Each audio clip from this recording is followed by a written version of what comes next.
Road Rash is a franchise that a lot of people have very nostalgic feelings for, myself included. I used to love the Road Rash franchise from EA. Back when EA was actually a creative company, they made a motorcycle combat game that was actually really fun and really unique, unlike anything that we had seen on the market. You would race around these racetracks, take out other opponents and things like that. A super fun time. But of course, EA shifted their business model and Road Rash is pretty much a forgotten thing. Well, a game called Road Redemption looked like the spiritual successor to Road Rash that we have always wanted, and I've actually been following this game for quite a while now. I remember it was originally supposed to come to the Wii U, so back in my Nintendo enthusiast days, I used to look at this game and be like, wow, this game looks really fun. Now, before getting into the video, we do have to give a special thank you to Tripwire Interactive for sponsoring this video. Now, in the interest of full disclosure, I did let them know up front before signing anything that if I had problems with the game, I was going to talk about it in this video. It wasn't just going to be a long advertisement for Road Redemption. If there were issues, we were going to bring them up.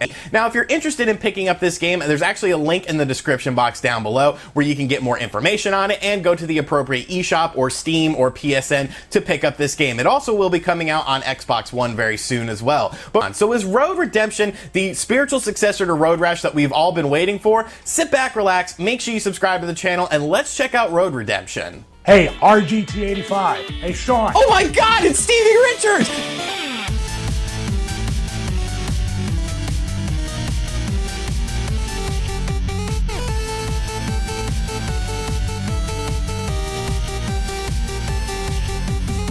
So Road Redemption has been in Steam Early Access for quite a while now. It recently came out on the PS4 and the Nintendo Switch, so obviously I wanted to do the Nintendo Switch version of the game because I feel like that's a lot of what my audience likes to see. Road Redemption definitely feels a lot like Road Rash. The game starts out and there's basically 3 different modes that you jump into. There is the campaign mode, there is the quick race mode, and there is the online mode. The campaign mode is definitely the meat and potatoes of the game, and it's basically there is a guy who takes out a leader in this motorcycle gang and there's a $15 million bounty on his head. So you obviously want to collect that $15 million bounty, and you're going to do whatever it takes to get that $15 million bounty. So you set off and you quickly realize that this is definitely more of an extension of Road Rash than just a one-to-one recreation, because this game is actually a roguelite game. So take for instance Dead Cells, which was really one of my first introductions into the roguelite atmosphere. It's definitely sort of like Dead Cells except with motorcycles and combat and things like that. So in Dead Cells you play the game and you get a little bit further every time, and of course you die, you lose all your cells and things like that, but you can get permanent upgrades for your character, and that's pretty much how Road Redemption works. You play the game for a while, you will probably die, but you can get permanent upgrades for your character. So you'll get things like more health for your characters, more weapons for your characters, better weapons for your characters, more cash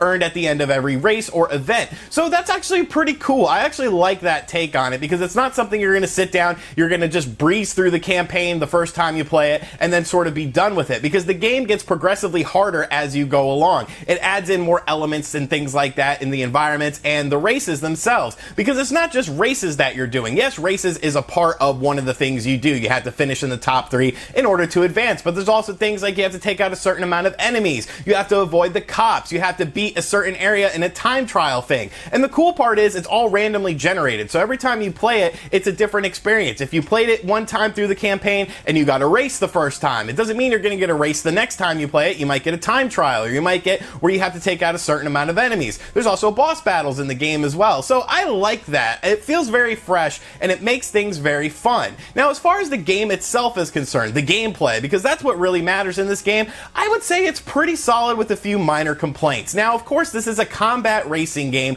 and the combat is definitely very fun. You get a different variety of weapons and things like that. Melee weapons, you actually pick up some guns, TNT, different things like that, and it's all pretty well done. I will say the gunplay is a bit weak in my opinion, just because of the fact that you have to control the angle with the second analog stick, and when you're racing and going around these tight curves and stuff like that, it could be very, very tough to sort of get a good angle. I definitely recommend using the guns sort of in the open range atmospheres of the game when it's just a straightaway, because it's a lot easier to control it. But the other melee weapons and stuff are really, really fun. You can hit from the left, you can hit from the right, you can also kick, and you can also parry opponent's attacks, because these opponents are trying to attack you. You know, they're trying to get that $15 million bounty as well. So I definitely like the combat in the game. It's definitely very fun. You're picking up different weapons as you go along. Melee weapons work good against people with helmets. You can decapitate people with a different blade sort of weapon. You can upgrade that as well and get more weapons and things like that. So definitely a lot of fun in the combat stuff. The actual racing is pretty solid as well. A bit of a learning curve once you start getting used to things like the nitrous boost. There's also ability where you can like fly your motorcycle on certain levels and things like that, which is just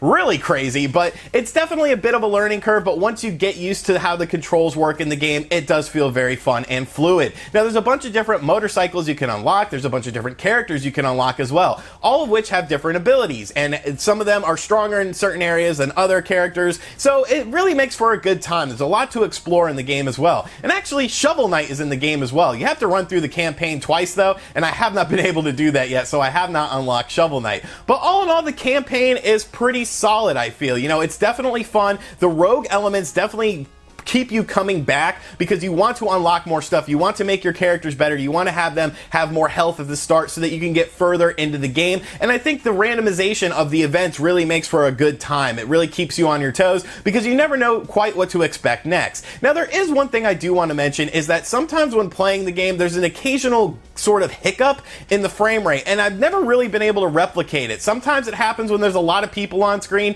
Sometimes it happens when you just go off the beaten path a little bit, and it's not very intrusive. It doesn't happen like all that often, but there was a few times when it happened and it did mess up my race. But thankfully there's a button you can press to get back on the course very easily. Now, as far as the graphics are concerned in the game, they're pretty solid. You know, I think everything is animated well, everything looks nice, everything sort of feels good, and it runs at a pretty solid frame rate as well, aside from those little graphical hiccups, and sometimes there's some pop-up going on, but no big deal. As far as the sound in the game is concerned, it's pretty solid as well. The music is a bit lacking, I feel, and the sound effects of the bikes themselves could have been a bit louder. I actually had to lower the music, but all in all, it gets the job done. Now, like I said, besides the campaign mode, there's also a quick free play mode where you could do different races, and of course there is the online mode. The quick free play mode is actually pretty fun as well because not everything is unlocked at the start. You actually have to complete races and get a certain position in order to unlock more tracks, and that's pretty fun as well. You could use characters that you've unlocked in the campaign mode. You can unlock the bikes, use the bikes that you've unlocked as well, and it's just a fun way to play some of these levels, get used to the game, and get a good feeling for the game. Now, as far as the online mode is concerned, unfortunately there's not a whole hell of a lot of people playing online,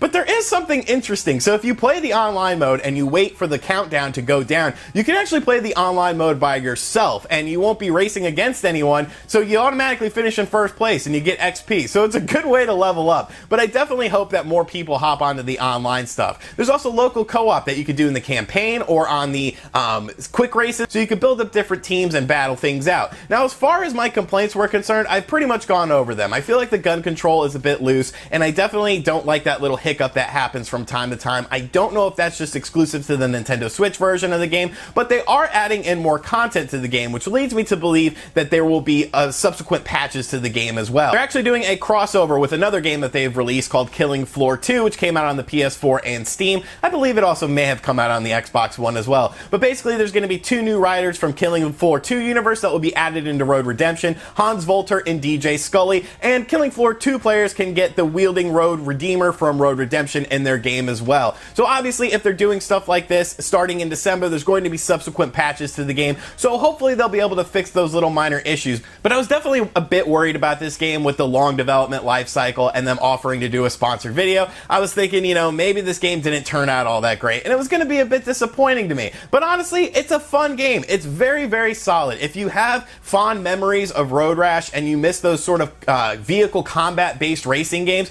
I think you're really going to like this game. The rogue elements really sort of make it stand out and make it a unique game, and it keeps you wanting to play the campaign mode to unlock more things, to get your riders with better abilities and things like that, and check out new weapons. The quick play mode is pretty fun as well, unlocking the different courses, and I definitely want to see the online mode beefed up. But honestly, I was very pleased with this game. It's a very solid game, not a great game, not a game that will go down in the, you know, halls of history as one of the finest games ever or something, but if you have that Road Rash itch, I think Road Redemption is definitely going to scratch it. So once again, I want to give a big thank you to Tripwire Interactive for sponsoring this video, and more importantly, I want to give Tripwire Interactive a big thank you for making a game that doesn't suck, because if this game sucked, I was definitely going to have a very hard time doing this video. But let me know in the comment section down below what you think of Road Redemption. And like I said, I reviewed the Nintendo Switch version of the game that just came out on November 7th. It also has come out on PS4, and the Xbox One will be soon as well. So click the link in the description box if you want to pick up this game and get more information on it as well. Thank you for checking out this video too. Like I said, let me know what you think of the game in the comments section down below. And as always, I will catch you guys on the next video. Later.